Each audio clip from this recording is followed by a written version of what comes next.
Nagpur cyber पोलिसांनी मोठी कारवाई करत डिजिटल अरेस्टच्या नावाखाली झालेल्या फसवणूक प्रकरणाचा पर्दाफाश केला आहे। या प्रकरणात तब्बल 78 लाख रुपयाची फसवणूक करण्यात आली होती। यापैकी सुमारे 35 लाख रुपये फिर्यादीस परत मिळवून देण्यात सायबर पोलिसांना यश आलं आहे।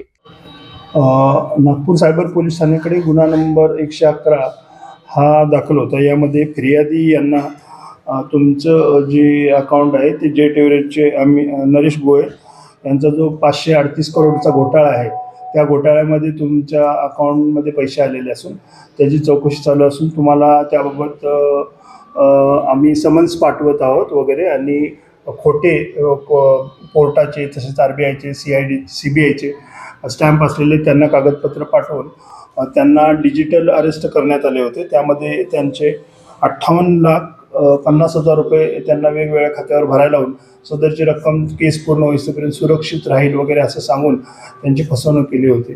सदरचा गुन्हा 111/25 विविध कलमान्वये IT ॲक्टद्वारे दाखल करण्यात आला होता।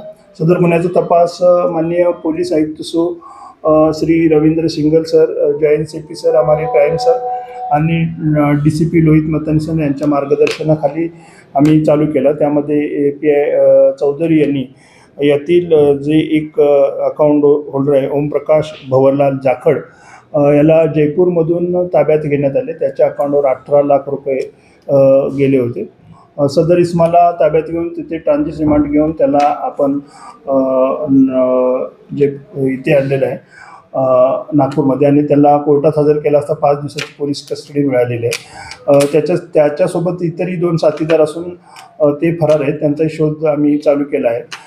यापूर्वी सदर गुन्ह्यातील जी रक्कम आहे ती वेगवेगळ्या खात्यावर तात्काळ आपण फ्रीज करून सदरची रकमेपैकी 33 लाख 34,98,000 रक्कम फिर्यादीस यापूर्वीच परत करण्यात आलेली आहे। उर्वरित रकमेचाही कोठे गेली शोध चालू असून इतर आरोपींचा आम्ही शोध वरिष्ठांच्या मार्गदर्शनाखाली चालू आहे। सदरचा ओमप्रकाश भवर हा व्यक्ती 49 वर्षाचा असून तो जयपूर म्हणजे राजस्थानचाच आहे। ते एक NGO चालवतात आणि NGOमध्ये वेगवेगळ्या प्रकारे ते दान घेतात।